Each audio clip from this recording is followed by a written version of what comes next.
mababa ang kanilang kita dahil sa taas ng production cost, dulot ng pag-aararo gamit ang kalabaw at pagpapatuyo ng palay sa pagbibilad sa kalsada. Dahil dito, sa bawat 100 sako ng palay, 4 ang natatapon lang, kaya lugi ang mga magsasaka. Ito ang problemang gustong lutasin ni Pangulong Ferdinand Marcos Jr. Libo-libo ring makinarya at pasilidad ang ating binuksan at pinamigay para sa mga magsasaka. Last week, dinayo ng Pangulo ang Gimba Nueva Ecija para inspeksyonin ang Rice Processing System o RPS, ang modernong pasilidad para sa pagpapatuyo at paggiling ng palay. Pero para pampabilisan, kailangan ito mechanization ang ginagawa natin. Dagdag pa ni Agriculture Secretary Francisco Tiu Laurel Jr. Pagbibilad ng sakalye, maraming losses dyan Tsaka maraming pumapangit yung quality. Better quality means better price. 213 ang ginagawa at ipinamamahagi ngayong rice drying facility sa iba't ibang lalawigan. Ininspeksyon din ng Pangulo ang katabing rice mill. Nandito na yung milling, nandito na yung drying. Lahat ng value added ay nandito, naiiwan sa kooperatiba, naiiwan sa mga magsasaka. Ang modernisasyong ito ang bagong muka ng agrikultura. Yung mga nagsasaka ay nakangiti at ibig sabihin na maayos ang kanilang hanapbuhay. Sila ang nagpapakain sa buong Pilipinas, kaya alalahanin natin lagi ang kanilang kalagayan. Sa buong bansa, tuloy-tuloy ang trabaho. Isa-isang inaayos ang mga bagay na nagpapagaan sa buhay ng mga Pilipino. Ito ang bagong kwento ng agrikultura, ang pagtatanim ng pagbabago at ang pag-ani ng pag-asa. Radyo Pilipinas. Radyo Publiko. Radyo Pilipinas. Radyo Publiko.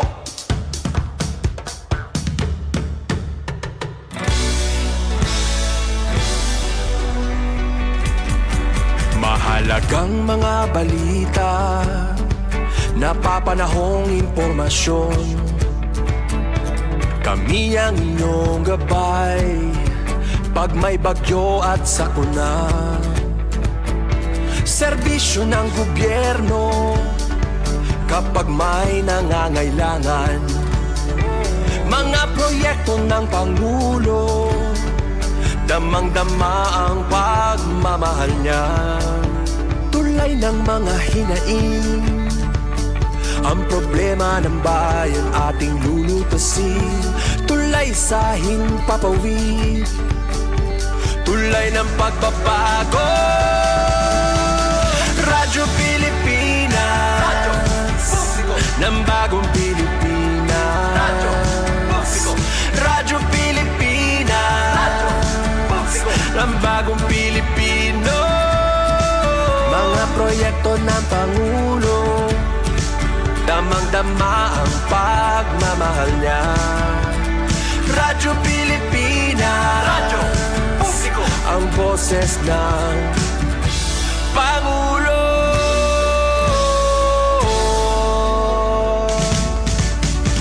Karamay niyo kami, kahit malayo man kami nakakarating. OFW magsasaka, buhay ay iba't iba, san mang lugar ng bansa natin. Tulay ng mga hinaing, ang problema ng bayan ating lulutasin. Tulay sa himpapawid, tulay ng pagbabago. Radyo Pilipinas, Radyo Publiko ng bagong Pilipinas. Radyo Publiko, Radyo Pilipinas, Radyo Publiko ng bagong Pilipino. Mga proyekto ng Pangulo, damang-dama ang pagmamahal niya. Radyo Pilipinas, Radyo Publiko, ang boses ng Pangulo. Radyo Publiko, Radyo Pilipinas, Radyo Publiko, Radyo Pilipinas. Ito ang Presidential Broadcast Service. Radyo Pilipinas, Radyo Publiko ng bagong Pilipinas para sa bagong Pilipino. naghahatid ng mahahalagang balita at impormasyon na guugnay ng pamahalaan sa sambayanan. Tulay sa himpapawid ng serbisyo publiko. Radyo Pilipinas. Radyo Publiko. Ang boses ng Pangulo. Sa Kalbayo. 882 AM. Radyo Pilipinas. Radyo Publiko. Good morning, Eastern Visaya. Maayong buntag. Maupay nga aga. Good morning, Eastern Visayas. Good morning, Eastern Visaya. Aton oras. 1 minuto na ang naglabay sa alas 8 san aga. Midweek na, April 8, 2026. Miyerkules nga edisyon sa atong programa Good Morning Eastern Visayas. Usa na naman ka oras sa atong programa para paabot sa iyo ang magkaduro-dilain nga mga impormasyon sa lain-lain nga mga lugar dinhi sa Region 8 Eastern Visayas. Sa ngaran sa aton acting station manager Hinaro Navilon, ako ang iyong makakaupod Charmaine Perito Balvas, ngan kaupod naton sa Master Control si Engineer Joven Cardenas. Kaupod liwat naton aton mga sister stations tikang sa Radyo Pilipinas Borongan pinaagi kan ati Daisy Bilizar, Radyo Pilipinas Sugod pinaagi kan ati Dalia Urit Atwil, sa VSU DYD7M pinaagi naman kan ati Mikay Gongora, sugad man sa aton Igasi PCO pinaagi kan ati Aileen Diaz tikang sa PIA Northern Samar. Okay, para ipabot sa aton ang mga balita, mga notisya aton unahon, update tikang sa Radyo Pilipinas Sugod pinaagi kan ati Dalia Urit Atwil. Good morning, Eastern Visayas. Yes, Ate Dal.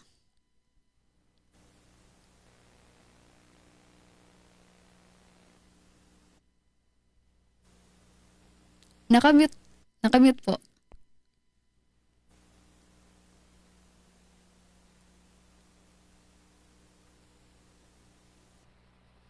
Ayun. Yes, good morning. Yes, Ate Yun. na. Yes, good morning. Yes, good morning Ate Charmaine. Good morning sa ato nga mga nagpaminaw na karon sa ato nga programa. Welcome sa ato nga tulumanon ang Good Morning Eastern Visayas. Yes, ang alam sa ato nga station manager Sir Dindo Alaras, kini ang inyong alagad sa kahanginan Dalia Abiara Orit. O ba nato sa Master Control Engineer Nuki Parado ko ato nga intern sa Southern Leyte State University. Well, unahon na to ang kahintang sa panahon. No? So, sama ra gihapon sa mga nilabay nga adlaw. Grabe ka init ang atong na-experience. No? Bisan sa iyo sa buntag pa, alas 8 pa sa buntag. O grabe na kainit din sa Southern Leyte. That's why kanunay yun din nato nga ginabalik-balik. Pag-ingon sa ato nga mga kaigsunan, pahinumdom. O sa katong nga mga kaigsunan nga dunay mga gihambin nga balatian, dunay mga kining history, ining heat stroke, or di ba ka dunay high blood, hypertension. O please make sure pag inom sa inyo ang mga maintenance karong adlaw. And likayan ang pagpainit and inom gyud og daghang tubig para pag-hydrate sa ato nga kaugalingon. No, importante gyud ang ato nga panglawas. No, labi na kay mahal karon ang magpatambal. Yes, sa ato nga update sa atong peace and order. So far, walay mga dagko nga panghitabo. Walay mga untoward incident sa pahinumdom lamang po diay sa atong Bureau of Fire Protection. Kaya dunay nahitabo nga sunog, no? Dili pa lamang dugay sa dakbayan sa Masing. Hinuon o sa kini kabukirang bahin, no, sa syudad. No, but pahinumdom sa atong Bureau of Fire Protection, especially sa atong mga residents diha sa kabukiran. Ug ingon man katong mga mag-camping o hilig og bonfire. Yes, ayaw in town mo magpataka og sunog-sunog karong mga panahon na kay grabe gyud mo dakop, no?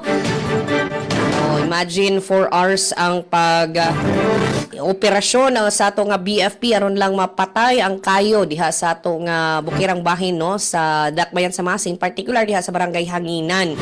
No, so kining Barangay Hanginan, no, well known na ni siya sa Southern Leyte nga dagsaon gyud no sa ato nga mga dibotong Katoliko o tungod lagi kay gikan sa Semana Santa ang uban nga mga campers hilig og mag-camping didto nag kining overnight siguro or unsa may lang trip ngadto.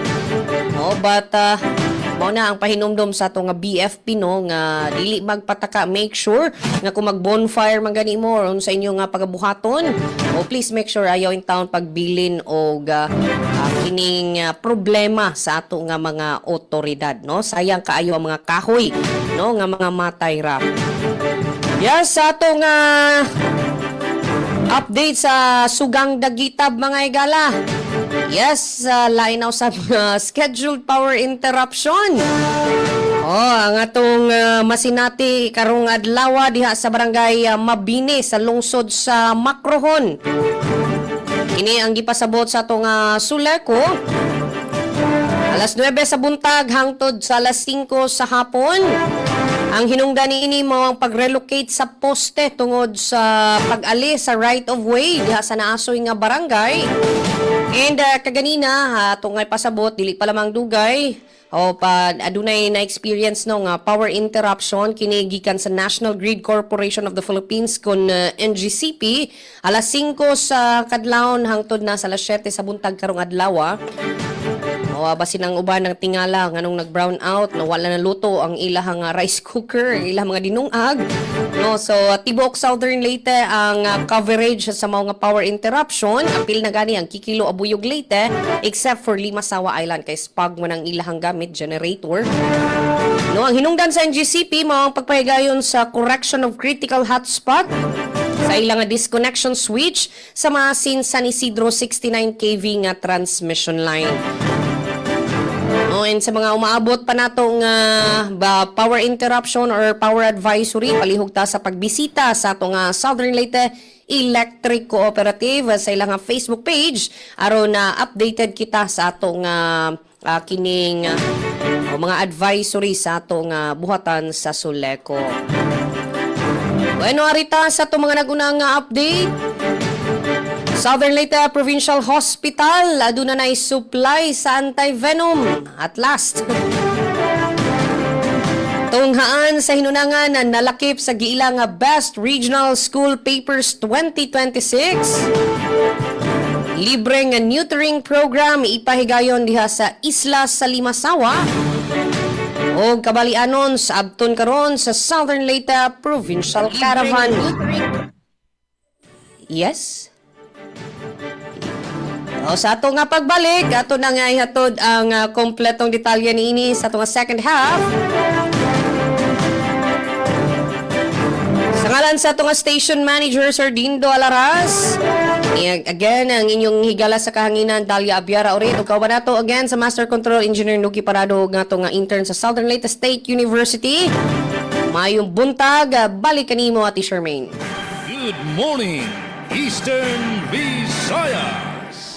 Damong salamat sa imong mga pasiuna Ate Dalia Orita Twin, tigang dida sa Radyo Pilipinas Sugod, and good morning sa bugos nga persa sa pagpanguna ni SM Dindo Alaras. Update naman kita tikang sa aton partner sa academe, tikang sa Visayas State University, VSU DYDC, pinaagi kan Ate Mikay Gungora. Good morning, Eastern Visayas. Yes, good morning. Maupay na aga Ate Charmaine and sa kinatibuk ang puwersa sa RP Calbayog. Good morning usab sa atong kaubanan diha diha sa RP Borongan pinagi kang Ma'am Daisy, and of course sa RP Sugod pinagi kang Ma'am Dalia. Good morning, maadyong buntag ingon man kang Ma'am Eileen sa PIA Northern Samar sa mga nagpaminaw nato ning atong tulumanono matag alas 8 kutob alas 9. Maadyong buntag maupay na aga. Good morning kanatong tanan. Oo, sa mga nagpaminaw maparadyo man o via internet radio or kita sa atong Facebook Live mga higala inyo sa makita nga atong tulumanono sa nagdaiyang Facebook pages ning RP din sa Eastern Visayas. Ingon man, of course, sa VSU DYD sa FM 104.7. Adlaw Miyerkules karon mga higala, and alang sa atong update sa panahon. So sa pagkakaroon na nagpakita man ang atong haring adlaw pero dili siya ingon kainit sama kagahapon, no? So intermittent clouds naa sa 25 degrees Celsius ang atong temperatura sa pagkakaroon, apan lauman nato ni nga musaka unyang udto to 29 degrees Celsius, dili gyud ingon kainit sama kagahapon. And base usab sa gipagawa sa pag-asa no nga weather forecast, partly cloudy skies to at times cloudy with rain showers or thunderstorm. So mga higala, balik lamang gyapon sa pagpahinumdom nga kinahanglan gyud ta nga mag-inom og daghang tubig, no, kay bisan pa man dili gyud ingon kasirak ingon kainit ang atong temperatura karon, apan medyo alimuot lamang gihapon, no.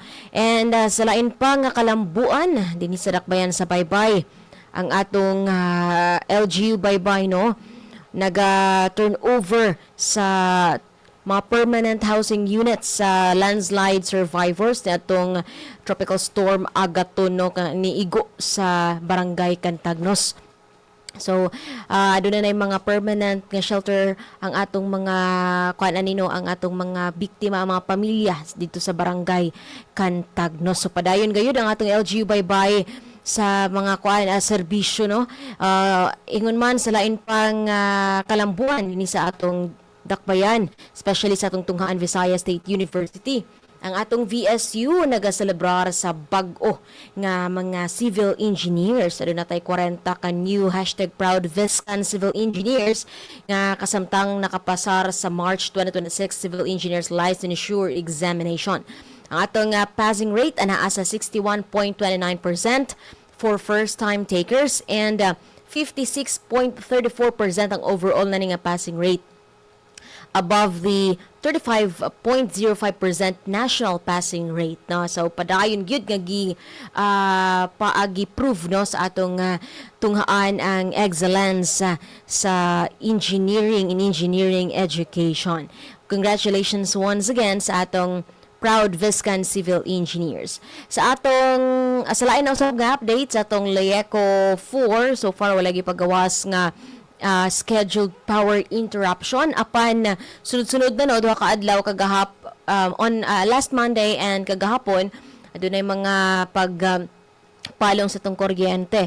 So hopefully karong adlaw walay problema, no, walay mga pagpalong sa kuryente, and so far wala man pud gipagawas nga scheduled power interruption ang atong LECO 4. Nagpagawas noon sila og kining electrical safety tips. Sa kanunay, dapat i-unplug ang mga non-essential appliances. Atong i-check ang outlets ko na aduna ba'y naka-plug diha nga mga appliances, and then atong likayan na overloading. Oo. And switch off unnecessary lights para ato sad nga makasiguro po ta nga makasave ta og energy, mga higala. Sa peace and order situation naman, generally peaceful ang atong dakbayan sa Baybay, and atong mga kapulisan aktibo nga po sa pagpahigaan og mga awareness. Kabahin ni sa ilang proactive efforts to educate sa atong mga baybayanons, kabahin sa pagbatok ni illegal nga droga, no, as well as pag-maintain sa peace and order diri sa atong dakbayan sa Baybay. And sa atong Baybay City Water District, so far wala gihapoy abiso sa problema sa tubig din sa dakbayan sa Baybay. Sa atong laungan ang continuous nga supply sa tubig diri sa dakbayan sa Baybay. And mao ka mga higala na atong updates sa kalambuan dinhi sa Baybay City, Leyte. O galang sa atong mga balita nga nahikay karong adlaw, ATI Artisa 8 ug NMIS RTOC 8 taglunsad sa Basic Meat Inspection Course sa Baybay City. 70 ka scholar nakabenepisyo sa paglunsad sa Skills Livelihood Training Program sa dakbayan sa Baybay. At ang iyang dugang detalye ng mga balita sa second half ng atong tulumanon. Good morning, Eastern Visayas. Good morning, Eastern Visayas. Damang salamat at imi kay Gonggoro sa imo mga pasiuna tigang dida sa VSU DYDC. Ato naman bisitahon aton partner aton Sa pang sister station tigang naman sa Radyo Pilipinas Borongan, pinagi kan Ate Daisy Belisarias. Good morning Ate Daisy, and nanon mga balita ug updates sa panahon dida sa Borongan. Good morning, Eastern Visayas. Yes, magandang morning Miss Charmaine, Miss Eileen, Miss Dalia, Miss Micaela. Oh, Women Power lagi hapon bisan kung tapos na Women's Month celebration. Lead like the babay lunch. Yap, oo. So magandang morning ha atin nga tanan. Kami naman didi sa Radyo Pilipinas Borongan. Ilarom ito na pagmangulo ni Ate Ruth Rivera Abunda, ito na aman acting station manager. Kaupod ko gihapon didi naman ha technical. Hera engineers RV De Dios nga na Mark Gagwa nga ha production na updan liwata kami ni Engineer Soka Beriangan Ati Pen Pomida. So far, timprano yan nga aga, napakamapaso na iton panahon. Talaga kunwari nala niyo importante nga laka, total mahal man nga ni iton na gasolina, iton fuel, stay indoors na la.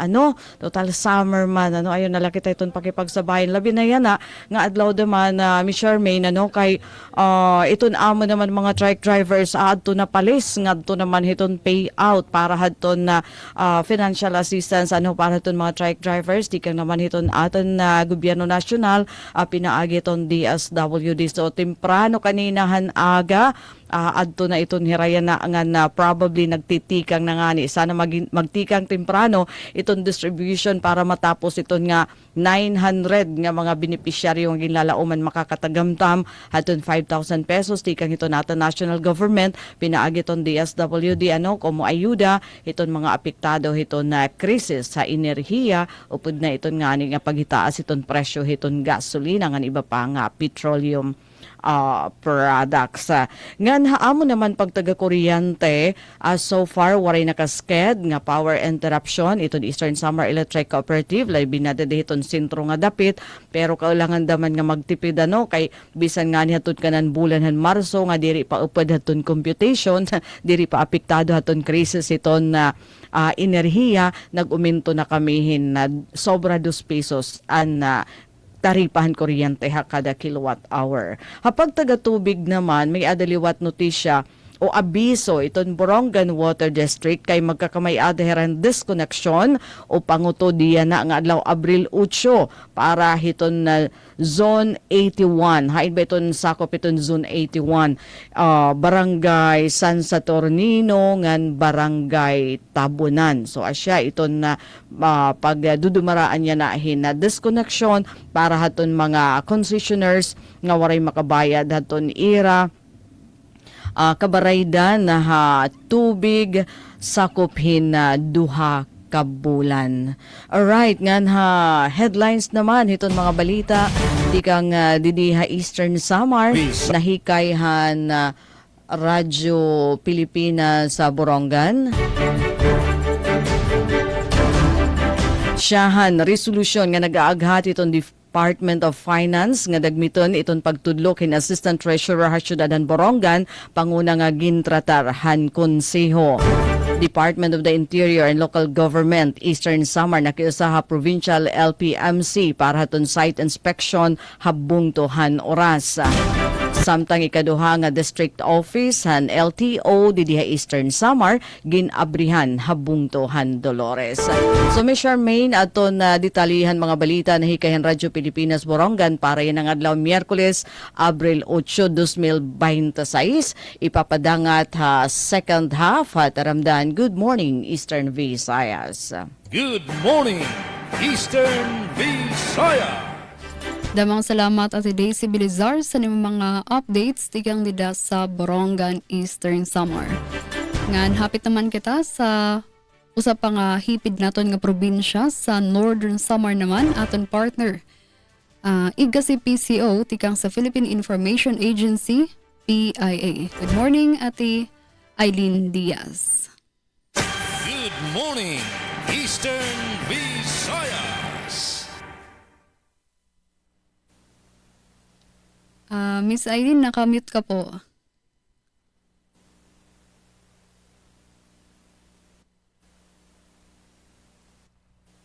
Nakamute po.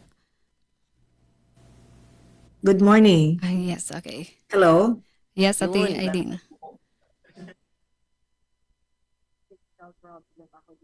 Hello, good morning. Ano wala po balik, Ate Aileen? Okay, good morning. Okay na? Hamubo. Okay, good morning. Good morning, Eastern Visayas. Oh my, ako was concerned sa akong technical Hello, good morning. Kanina nag-okay na adto, dako ato na volume kanina, Miss I. Hello, good morning. I thought, ay da pa. Hamubo pa, Miss Ai. Balik lang ako na iyo. May problema ako na technical.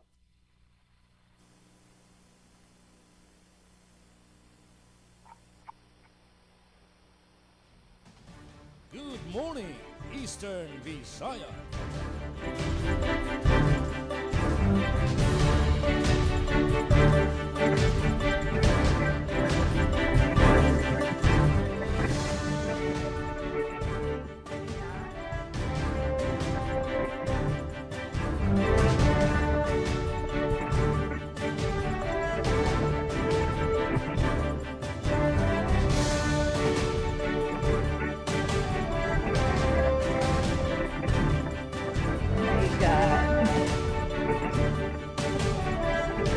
Okay na? Hello, good morning. Yes. Ayun. Okay. Sorry. Good morning. Okay na? Okay na po. Ate Aileen. Better. Okay. Good morning, Ma'am Charmaine. Sorry. Good morning, Ma'am Daisy. Good morning, Ma'am Dalia. Anis ni Kaera. This is Girl Power. Nagproblema ako technical Aileen lagi hapon. Okay. So sa amon didi panahon, okay naman nagpalo kami mga last week mga nag-42. Pero yan na madalumdom and I hope mag-iban-iban ang pa. So anamo naman pag taga-kuryente, nor sa Melco may scheduled power interruption sa Domingo, that is Divine Mercy Sunday. May on 18 hours nga power interruption from 6 a.m. to midnight of 12. Amo announcement sa naton NCCP. Sana naglabay nga semana mamurayaw ang bago sa PNP, generally peaceful ang aton Semana Santa, pero sa reports may damuan aton injury san puros mga disgrasya sa kalsada bisan makuri ang gasolina tungod lugod kay nag-scooter na waray mga helmet maulugod ang damuan problema sa disgrasya ngan sana nabalitaan nato niya mayaon mga nag-collide collisions sa mga sarakyan sa parte Labisares damon injured so amo gihapon an amula di na problema namon sa namon probinsya an mga diri na pupudngan nga mga disgrasya sa kalsada. So far maupay man an kamutangan didi pan pangabuhian ngan mamurayaw ngan padayon ang ekonomiya bisan makuri bisan ka mamahal na sa gasolina para naman sa akong second part amon na laray uluhan programa sa National Commission on Senior Citizen nakabulig san kaarugan sa luyo san paghitaas san presyo san mga paraliton ngan fuel subsidy card gindistribuer sa Bureau of Fisheries and Aquatic Resources para sa mga parag pangisda. Back to you, Ma'am Charmaine. Good morning, Eastern Visayas. Dawang salamat Ate Aileen Diaz tikang sa PIA Northern Summers sa nimo mga pasiuna. Ngan balik dinhi sa Radyo Pilipinas Kalbayog. Update anay san kamutangan san panahon. Sugad man dinhi sa Kalbayog indiri good in mapasan panahon kumpara sa nakalabay nga mga adlaw. Ang temperatura naman adaya na sa 29 degrees Celsius, feels like 32 degrees. Around afternoon, mga 2 p.m. to 3 p.m. mada kami sin 20% to 30% nga chance of rain. So di gihapon malimot nga pagdarasan proteksyon kontra sa paso, kontra sa uran sugad san payong natungod ni san mga unexpected naton nga o pabag-o san aton panahon. Update sa pagtaga kuryente sa Melco 1, kasumpay paghapon ini san pinpalusad nga scheduled power interruption sa NGCP ini. Yan ay ni maabot Domingo, Abril 12, 10:08 oras nga pagkaparong san kuryente, tikang alas 6 san aga kutob katut nga san gabi. Ang rason, pag-transfer san 69 kilovolts Kalbayog to Bliss Feeder from 69 kV Bay 2 pakatusan bago nga 69 kV Bay 4. Apektado ang Kapuokan Substation, Palanaskara, ngan tag 30 minutos nga pagkaparong san kuryente tikang 6 a.m. to 7 a.m. nga para sa isolation process ngan otro nga 30 minutos tikang 11 p.m. to 11:59 p.m. para sa normalization process. Kundi apektado sini ang San Agustin Substation ngan Karayman Substation. Usa pa nga update ginpalusad tikang sa SEPO City Kalbayog City Economic and Investment Promotions Office, kundiin maupay nga balita para sa aton mga driver sa taxi call center car o jeep type dinhi sa Kalbayog. Adinaan ayuda tikang sa DSWD. So sa aton mga drivers sa taxi call center car o jeep type, alain la pagbisita sa Kalbayog City Sports Center dinhi sa Barangay Kapuokan para maka-avail, para makakarawat sining payout o pag-release san ayuda. Mas madali na luwatan pagproseso kasi may din na naka-assign nga mga table pagkadto niyo sa Kalbayog City Sports Center. Naka-arrange po ini alphabetically nga diri niyo kinahanglan magdarasan mga requirements nidla an iyo perma. So sa aton mga drivers agan dinhi sa Kalbayog igpasamok ini nga impormasyon, igpahibaro sa iyo kasi mga drivers para makakarawat sini nga ayuda tikang sa DSWD. And para naman sa mga balita nga naandam dinhi sa Radyo Pilipinas Kalbayog, fuel subsidy san Kalbayog temporaryo nga suspendido, 5,000 pesos nga cash aid igahatag sa mga toda driver. Wash paaralan ginbuhat sa Kalbayog kasumpay san pag-obserbar sa World Oral Health Day. Initanan ato nagdedetalye sa second half sa atong programa Good Morning Eastern Visayas. Aton oras 28 minutos na ang naglabay sa alas 8 san aga. Good morning, Eastern Visayas. Ito ang Presidential Broadcast Service. Radyo Pilipinas. Radyo Publiko Ng bagong Pilipinas para sa bagong Pilipino.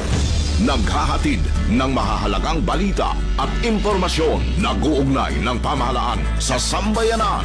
Tulay sa himpapawid ng serbisyo publiko. Radyo Pilipinas. Radyo Publiko. Ang boses ng Pangulo. Sa Kalbayog, 82 AM. Radyo Pilipinas. Radyo Publiko. Welcome po namin kayo sa ngalan ng ating mahal na Pangulo Ferdinand Marcos Jr. Welcome home natin ang ating mga kababayan na mula sa Middle East. Meron tayong mga social workers who can do mental wellness first aid. Meron din tayong sustainable livelihood program para makapagsimula sila ng mga maliliit na mga negosyo. Pagka wala tayong ganito, yung mga produkto natin na di tumatagal, pipilitan kayo ibenta dahil masisira, hindi magagamit. Kaya nga namin ginawa ito para mas magandang kita ng ating mga farmer. Sa ngayon po, itong bagong sistema na may solar na po kami, malaki pong kagaanan to para sa amin. Ang laki po ng naitulong nito, ang laking pagbabago para sa aming mga magsasaka. Nandito ako para tiyakin na yung aming ginagawa na fuel subsidy ay maayos. Hindi lamang dito sa Metro Manila pero all over the country na ito. Ang gusto natin, as convenient as possible, as easy as possible, at as quick as possible na matiyak natin na maging maayos ang kanilang pagbiyahe.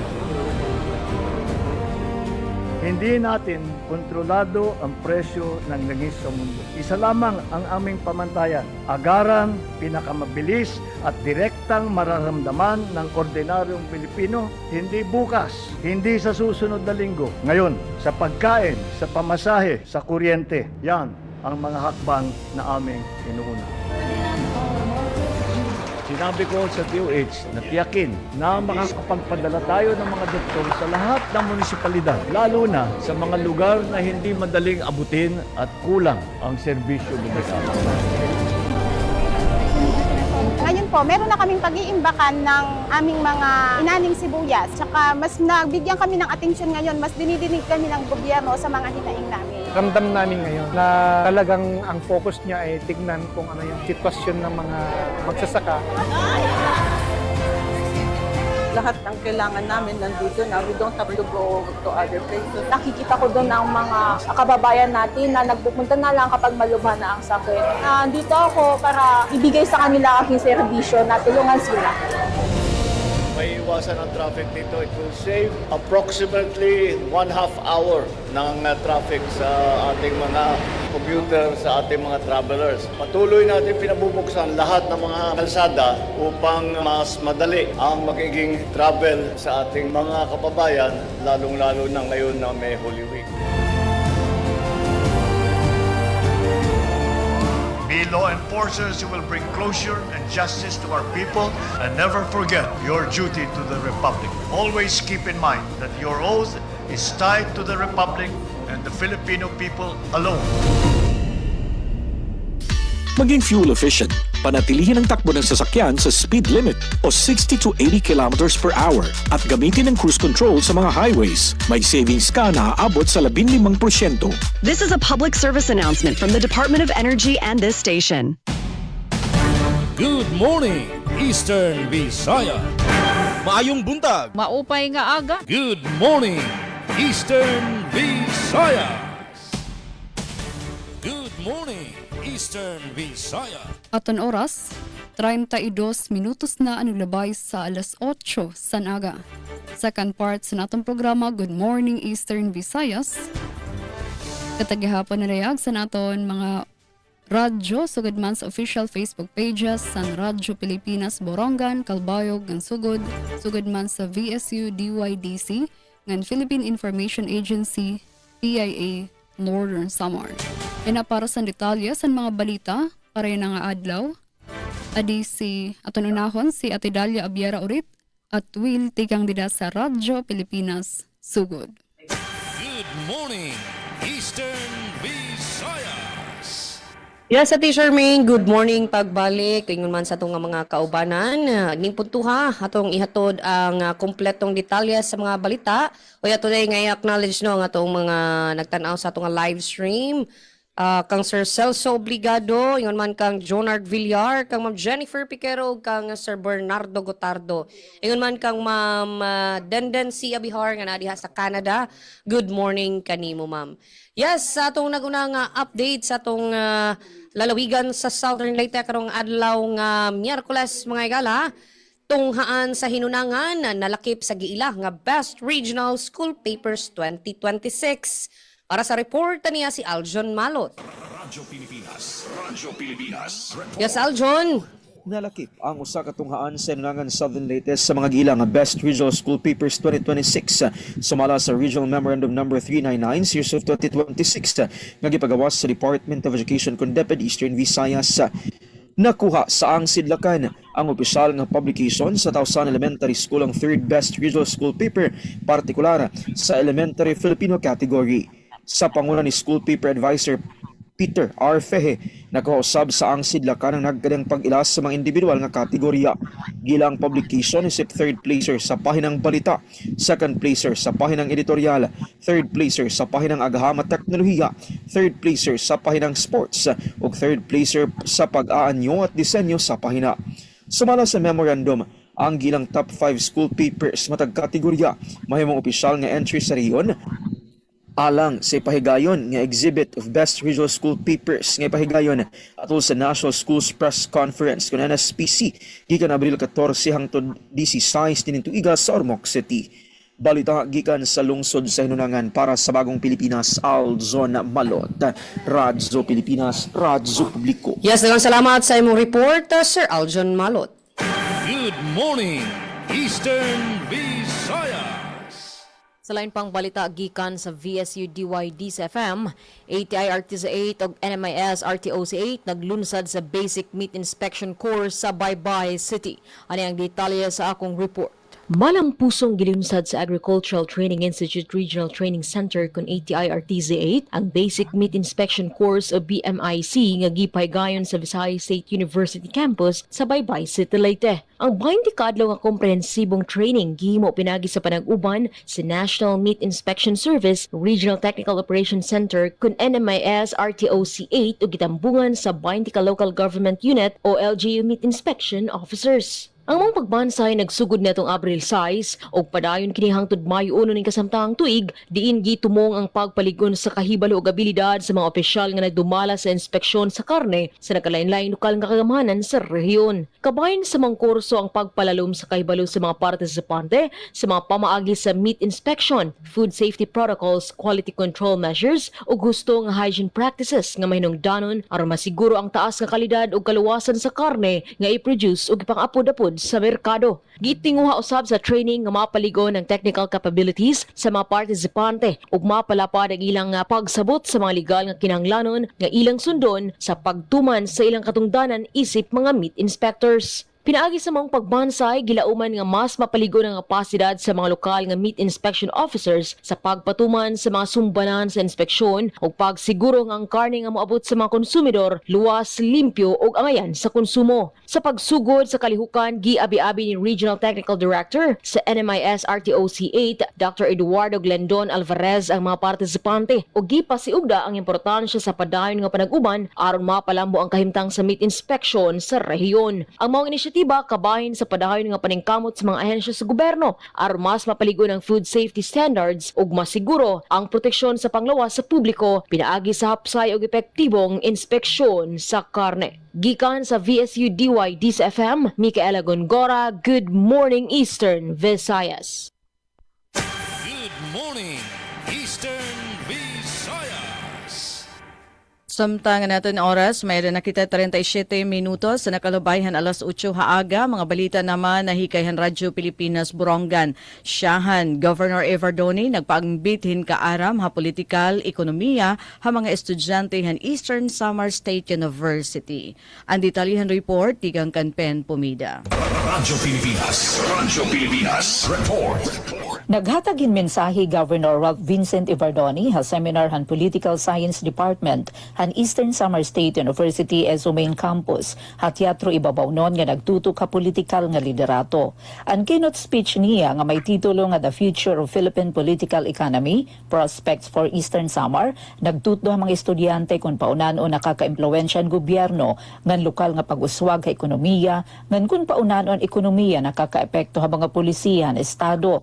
Ginhayaghan gobernador nga ang political economy amon pag-aramhan interaksyon han politika ngan pananalapi kung paunan ang mga institusyon og balaod naguhurman ekonomiya samtang ang panginginanglan han ekonomiya usahay nagduduso han aksyon han gobyerno. Ginhatag gihapon niya ang klaro nga hulagway han kahimtang han probinsya yana ngan ang mga pitad han gobyerno probinsyal para makabuot ang madig-on nga ekonomiya upod ang paghimo hinda mga trabaho pinaagyan mga investors tikang hagawas ngan turismo. Ngani, ginklaro liwat niyan mga posible nga risgo sugadhan gentrification kung sobran pagsarig tikang kagawas nga kwarta ngan ang risgo ha sobra nga pagdepende ha mga langyawanan nga kompanya. Kapag tapos, ginsaysay niya nga bisan kun ang mga pagbago yana diri pa klaro, kabahin ini han masaluang nga plano para magtukod hin marig-on nga pundasyon han probinsya.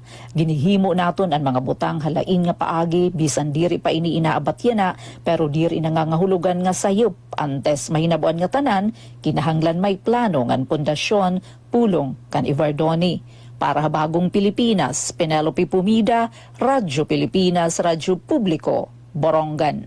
Samtang halay naman nga balita, a resolusyon nga nag-aaghat itong Department of Finance nga dagmiton itong pagtudlo kin Assistant Treasurer ha Syudadhan Borongan, panguna nga gintratar ha konseho. Ang detalyihan report tikang kan Engineer Sok Aberia. Radyo Pilipinas Report.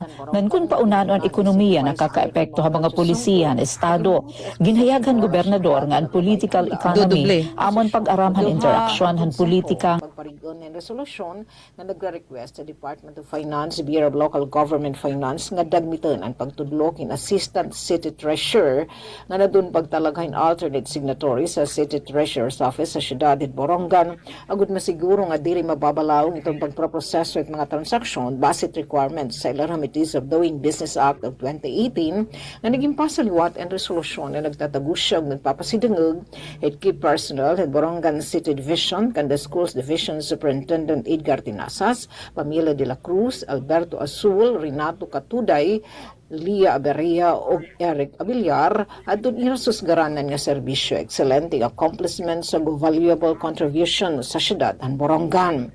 Ginaprobaran liwat at doon iging proponer ng amendment at appropriation ordinance number 010 of 2026 kasumpahit pag-updanit masnod nga mga dokumento nga importante nga parte na sabing appropriation ordinance nga masunod local budget preparation LBP forms 1-7 amended annual investment plan ug ang budget message sa local chief executive. Something can refer a Committee on Tourism and naging proponer nga ordinansa nga ang titulan ordinance declaring the Borongan City Hymn as official hymn of Borongan City and requiring all local government offices, public and private and educational institutions and organizations to sing or play the said hymn during flag ceremonies, official programs, and other appropriate public gatherings nga naging refer and naging proponer nga ordinansa nga ang titulo an ordinance requiring marriage applicants to comply with a tree planting requirement and imposing a tree planting certification fee for mangrove and beach forest rehabilitation ha Committee on Environment. Para sa Bagong Pilipinas, Sok Aberia, Radyo Pilipinas, Radyo Publiko, Borongan.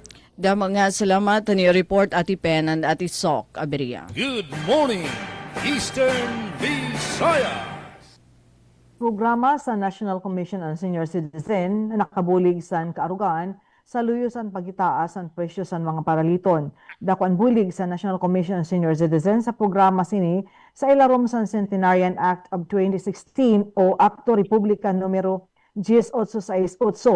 Ini ang kadugangan nga benepisyo ngan pribiliyo sa mga elderly labi na adto na edad 80-85 octogenarian nga 90-95 na nonagenarian nga ang benepisyo nga nakukuha sa centenarian o adto na abot 100 ang edad. Sa una nga semana yaon sobra 40 nga senior citizen nga mga taga-Katarman ang nakakarawat tag 10,000 kada sayo. Sayo sa nang benepisyo si Mrs. Cristiana Ramilo Ligid-Ligid ang nagpahayag sin pasasalamat kay nakakarawat siya 10,000 sa edad nga 80 sa Disyembre sa naglabay nga tuig. Sugad niya, ini gagamito niya pagpalit bulungan pagkaon. Sa liwat nga benepisyaryo si Teresita Lopez ang nagpahamtang sin pasasalamat. Sugad niya, timing sini nga benepisyo tungod kay nagkagmamahal sa mga paraliton. Kung nakadto ako sa sentro na paduhol ako sa motorsiklo ngan kamahal na sa gasolina. Dako sini ang bulig sa akon. Nasugad si Jeffrey Hontilla sa National Commission on Senior Citizen, yaon 43 nga nakalista sa mga taga-Katarman ang nakatagamtam nga ini ang nag-apply sa una pa nga tuig. Ang sugad niya, para wara malikatan nga tanan nga kwalipikado makatagamtam sa nga programa, nakikipag-coordinar sila sa mga bungto pinaagi sa Office of the Senior Citizens or OSCA, Municipal Social Welfare and Development Office ngan mga opisyal sa barangay para tanan mahiapi. Dugang ni Hontilla para sa dundiri nakakalakaw na ngan wala nakapas pagpakadto sa venue, pwede na nakadtuon mismo sa irang mga balay pero kung diri nila mahihimo an authorized representative kinahanglan magdara ID sa senior certification tiyang sa barangay nga nagpapamatuod nga wala kapas ang benepisyo makakadto personal authorization letter ngan ID san maklaim ngan picture san granting nga yaon kapot nga kalendaryo sito nga bulan nga pag-claim. Back to you, Ma'am Charmaine. Good morning, Eastern Visayas. Balik din sa Radyo Pilipinas Calbayog, fuel subsidy san Calbayog temporaryo nga suspendido. 5,000 pesos nga cash aid igahatag sa mga TODA drivers. Pamatian tan detalye matikang kan Suzette Pretensyo. Radyo Pilipinas Report. Temporaryo nga ginsuspende sa LGU Calbayog ani fuel subsidy program sulod sa 10 ka adlaw tikang Abril 8 yan nga adlaw agud i-adjust iningan masiguro nga magpapadayon ngan epektibo nga makakabulig sa mga driver ngan pasahero. Ini ang resulta sa pakigmeeting ni Mayor Raymond Uy ngan Calbayog City Economic and Investment Promotions Office upod ang mga lider sa TODA kundiin ginisgutan ang epekto sa pagsaka sa presyo sa krudo tungod sa krisis sa Middle East. Samtang nakasuspende ang subsidy, maghahatag naman ang DSWD sa 5,000 ka pesos nga cash relief assistance sa kwalipikado nga tricycle drivers pinaagi sa AX program lakip na ang mga miyembro sa TODA sa Calbayog. Ginpahayag sa LGU nga padayon ang era suporta sa sektor sa transportasyon pinaagi sa pag-adjust sa mga programa ngan paghatag direkta nga bulig agud maproteheran ang panginabuhi sa mga driver ngan masiguro ang abot kaya nga pamasahe sa komunidad. Para sa Bagong Pilipinas, Suzette Pretensyo, Radyo Pilipinas, Radyo Publiko, Calbayog. Damang salamat sa nama report, Suzette Pretensyo. Good morning, Eastern Visayas. Sa dugang panatong balita din sa Southern Leyte Provincial Hospital adunay supply sa anti-venom. Ani ang atong report. Radyo Pilipinas Report. Human sa pila ka tuig nga paningkamot sa probinsyal nga agamhanan, adunay igong supply sa anti-venom vaccine sa probinsya sa Southern Leyte aron dali nga matubang mga kaso sa snake bites kung paak sa langahas. Kini ang gikumpirma ni Southern Leyte Governor Damian Mercado human sa pakikinabi sa Radyo Pilipinas. Sumala sa gobernador, libre ang mga anti-venom sa ato nga Salvacion Opus Iniegas Memorial Provincial Hospital nga nahimutang sa barangay Dungon sa Dakbayan sa Masing. Saysay sa opisyal, nakagahinog pondo ang provincial government alang sa pag-procure sa mga anti-venom vaccine isip tuwag sa dugay ng pangayo sa mga residente sa lalawigan. Nasara nga ubay-ubay na residente ang napaakansaha sa Southern Leyte. Sa miyaging katuigan, kinahanglan pa nga dadon ang mga pasyente sa Tacloban City aron makakuha og anti-venom nga mukabat og 4 hangtod sa 5 ka oras ang biyahe. Giangko ni merkado nga dili sayon ug adunay mga hagit sama sa unlimitadong supply, storage facility ug kakuwang sa trained personnel apan gipangitaan kini matud pa og tubag sa probinsyal nga kagamhanan aron masiguro nga andam ang ospital sa bisan unsa nga emerhensya. Dugang pa niya, dako kayo ang papel sa anti-venom labi na karong panahon sa ting-init din gilaumang usa ka ang insidente sa paak sa has ug uban pang lang nga mananap. Naglaong mga lokal nga kagamhanan nga pinaagi sa mga kalambuan, mas mapaligon ang serbisyong panglawas ug maprotektahan ang kinabuhi sa katawhan. Balita gikan sa Salvacion Opus Iniegas Memorial Provincial Hospital para sa Bagong Pilipinas, Dalia Abiara Oret, Radyo Pilipinas, Radyo Publiko. Yes, atong oras, alas 8:48 sa buntag. Good morning, Eastern Visayas. Samtang 170 ka scholars na nakabenepisyo sa paglunsad sa Skills Livelihood Training Program sa Baybay City. Ano ang detalye sa report ni Glody Kayunda. Mukabat sa 170 ka mga eskolar ang makabenepisyo sa gilunsad nga LGU Skills Livelihood Training Program nga gipasiugnahan sa Baybay City Technical Vocational Training Center. Gipanguluhan ni Mayor Jose Carlos Elcari uban sa ubang opisyal sa syudad ang maong kalihukan nga nagtimaan sa usa ka dakong lakang sa padayon niya paningkamot sa lokal nga panggamhanan sa pagpalambo sa kahibalo ug abilidad sa mga baybayanon. Ang programa naglangkob og 7 ka nagkalain-laing kurso sa pagbansay nga tumong sa pagpauswag sa kahimtang sa panginabuhian ug pagdugang sa kahigayunan sa trabaho sa mga lumulupyo. Usa sa mga gipasiugda sa maong okasyon, maong pagpanghatag og toolkits sa mga scholar sa motorcycle ug small engine servicing in situ aron masuportahan ang ilang praktikal nga pagbansay ug mas maandam sila sa ilang napiling larang. Gipasiugda sa mga opisyal nga ang pagpamuhunan sa skills development o sa kaimportante nga lakang aron matukod ang mas ligon nga komunidad, makahatag og dugang oportunidad sa trabaho ug mapaayo ang kinabuhi sa mga residente sa baybay. Nagpakita ang inisyatibo sa ligon nga pasalig sa lokal nga panggamahanan sa pagpalambo sa inklusibong kalambuan pinaagi sa paghatag og praktikal nga kahibalo ug mas lapad nga oportunidad alang sa tanan. Gikan sa VSU-DCFM, Glody Kayunda. Good morning, Eastern Visayas. Daghang salamat Glody Kayunda atong oras alas 8:50 sa buntag. Good morning, Eastern Visayas. Samtang dugang nga balita tigang didi Radyo Pilipinas sa Borongan, DILG Eastern Samar nakiusa Provincial LPMC para haton site inspection habungtohan oras. Ang detalyihan report tikang Kanpen Pumida. Radyo Pilipinas report.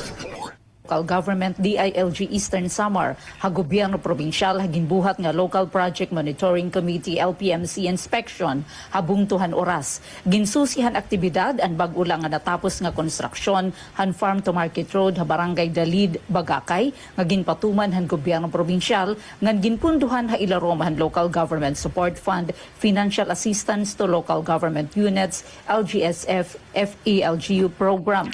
Gidalauman nga makakabulig ini ha pagpauswag han akses, pagpasayon han transportasyon han mga produkto han agrikultura, ngan pagpalaangbo han lokal nga ekonomiya. Nagbuhat liwat hin courtesy visit ang monitoring team kan Mayor Roy Ador upod ang bulig ni OIC MLGOO Erlinda Gahol base pasabot ang katuyuanan han aktibidad ngan tagan doon ang importansya han padayon nga pagmonitor han mga proyekto han gobyerno. Nakiusa aktibidad ang mga presentante tikang ha DILG Eastern Samar PPDMU, Provincial Engineering Office ng Provincial Planning and Development Office nga may importante nga papel ha implementasyon ngan monitoring han proyekto. Sumalahan DILG importante ang sugad nga inspeksyon base masiguro ang hustong implementasyon han mga proyekto ubod ang transparency, accountability ngan pagsunod ha mga standard. Ginalauman nga padayon nga kolaborasyon han nasyonal ngan lokal nga mga ahensya paghahatag hin padayon nga benepisyo sugad han mas maupay nga mobilidad, pag-uswag han produksyon ha agrikultura ngan inklusibo nga kauswagan paran katawhan han Eastern Samar. Para bagong Pilipinas, Penelope Pumida, Radyo Pilipinas, Radyo Publiko, Borongan. Mga salamat ang report Ati Pen Pumida ngan usa pa nga balita ikaduha nga district office ang LTO diha Eastern Samar ginabrihan habungtohan Dolores. Aadi ang report. Radyo Pilipinas report. Dakangan makasaysay nga pitad para pag-uswaghan transportasyon ng ekonomiya probinsya ni Eastern Samar ang formal nga pag-abrihan bag-o nga LTO District Office sa Bungtuhan Dolores kakulok nga adlaw. Ang inaugurasyon ng bendisyon na nasabi nga pasilidad ingim pangunahan mismo ni House Minority Leader og 4Ps Party List Representative Marcelino Nonoy Libanan ang nagpanagbalayhan balaod nga nagtukod hini. Sumalakan Libanan ang pag-abrihan na sabi nga opisina inagpapamatuod ang dedikasyon ng gobyerno nga buksan ang portahan ng di kalidad nga serbisyo. Ini naging posible nga madagmit ang proseso tungod ang pagkaurusa ng pagbinuligayan mga lokal nga opisyal ng Land Transportation Office and Region. Pare mo naman sa LTO, mga kamanganin at ang district office ito ng LTO. Ibig sabihin, public commissioner ito. Kaya, mga kapatid, kalang file na file ng bill. Inunod pag-file ng pakaano nito yung natanang kung mga kasama ito ng district office. Kaya maglalas-lit ko lang no yearly in appropriation. Maintenance na yung tao. Until retirement ng paper extension nila natin eh. Oh, wawalo ito.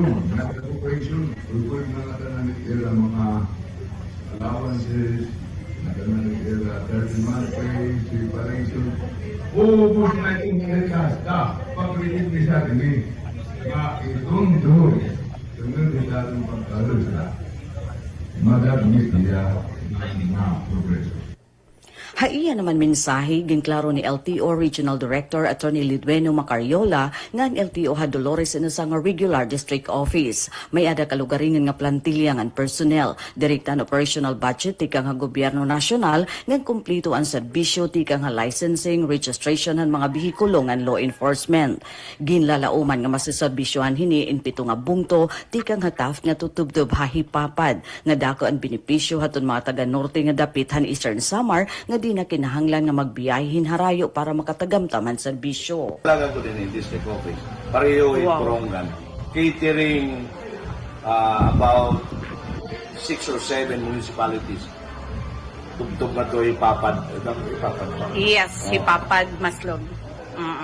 And then nga di pahit probably tikang hataf. Oh, ang Borongan naman as the geographical area of responsibility up to TAF. From TAF up to Ibapat, kanan district office na dulo.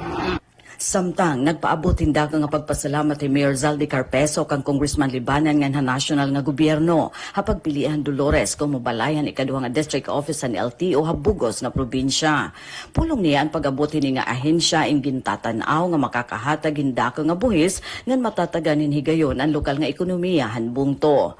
Ang nasabi nga okasyon ing gintambungan gihapon ni Congressman Christopher Sheen Gonzales, Governor Ralph Vincent Ivardoni, Commission on Higher Education Regional Director Maximo Alhebe ngan iba pa nga opisyalis ng probinsya ng Dolores pati na mga tinaglawas tikang han LTO habugos nga Islahan Samar. Pinaagi ni nga bago nga opisina ginlalauman nga Eastern Samar labi na ang norte nga dapit in mas magiging konektado na ngan mas magiging madagmit ang pag-uswagan komersyo ngan transportasyon. Para Habagong Pilipinas, Daisy Lalosa Biliza, Radyo Pilipinas, Radyo Publiko, Borongan. Alright, Miss Charmaine, Miss Dalia, Miss Micaela, and Miss Eileen, din hinamon na tinatapos ang partisipasyon ng Radyo Pilipinas. Taramdan, good morning Eastern Visayas para yan ang adlaw Miyerkules, Abril 8, 2026. Ngan hangaran hito na amon Station Manager at Rose Rivera Abunda, di naman ha technical, naging kaupod ko hera Chief Tech, Joey Policarpio, Engineer Arvida Dios, ngan Engineer Mark Gagwa. Ini Daisy Laloso Bilizar, nasa ring damo nga salamat, ngan maupay nga aga, haaton nga tanan. Good morning, Eastern Visayas. Okay, nga sa akong panoorin nga balita, sa luyosan padayon nga paghitaasan presyo san krudo nga nakaapekto san mga nagkukuring nga sektor o vulnerable nga sektor, yon masubra 130 nga parang pangisda sa Norte San Samar, anatagan san fuel subsidy card nga ginhimo sa Lunes nga adlaw sa Capitol Chim. Ang nasabi nga fuel subsidy na kantidad 3,000 pesos nga ini ang una nga wave para pala sa tulong nga bugto nga mao ang katarman mubunyan Mondragon nga ini ipapadayon sa sunod nga semana. Yaw nakatalaan nga 548 nga mga paragpangisda ang makakatagamtam sini mga programa sa bugos nga probinsya nga rehistrado sa Iloromsan Registry System for Basic Sectors in the Agriculture, Municipal Fisher Folk Registration and Boat Registration Systems. Inan pinansyal nga buloy labi na sa doon mga tagyaon sin motorized nga bangka nga naa sa San Crudo dida sa ira pangabuhian. Nagpaabot sin pasasalamat si Governor Harris Ongchuan sa Bureau of Fisheries and Aquatic Resources sa fuel subsidy para sa mga paragpangisda sa Norte San Samar samtang ang gobyerno probinsyal na nalingwa-liwat sin mga pitad para maibsan ang epekto nga da sang katawan samtang ada kita sini energy emergency. Kasumpay sini padayon naman ang pagigarampang sa mga lider sa gobyerno probinsyal nga da sa Department of Agriculture Region 8 para sa nakalaan naman yung pagpatuman sa fuel subsidy para naman sa mga parag-uma. Sa yana ginhimo ang verifikasyon sa mga target beneficiary para sa Presidential Assistance for Farmers and Fisher Folks Program. Muadto ang mga balita tikang sa Norte San Samar nga na sa akong panamilit sa ngaran ni Regional Head Rian Arinto, ini si Eileen Alasandias ang Philippine Information Agency Northern Samar, nagpapasalamat. Good morning, Eastern Visayas. Good morning, Eastern Visayas. Sa aton oras na 1 minuto na lang nagpapabilin antes mag alas 9 san aga aton balikon si Ate Dalia urit para sa iya panamilit. Yes, Ate Charmaine, dagang salamat og sa ato nga mga suking atong suking tig mga suking tigpaminaw nga tanaw nagsubaybay sa ato ka programa Good Morning Eastern Visayas. Sa kalan sa ato ka station manager Sir Dindo Alaras, kini inyong alagad sa kahanginan Dalia Abiara orit ug kauban nato sa master control. Daghang salamat Engineer Nuki Parado, Kuya Junan Tegra ug nga mga interns sa Southern Leyte State University. Mayong buntag. Good morning Eastern Visayas. Good morning, Eastern Visayas. Tampanggikan sa VSU DYD sa FM, temporaryo na sab kami nga manamilit sa ngalan sa mong station manager Dr. Cristina Gabrilio, radio engineer Sean Villa Gonzalo, kinisi Micaela Gongora, ug akong nakauban giniya si Glory Kayunda, ala ni atong tulumanon. Good morning Eastern Visayas. Good morning, Eastern Visayas. Ngandin sa Radyo Pilipinas Kalbayog, labang salamat sa aton tagkontribwer balita Suzette Pratencio.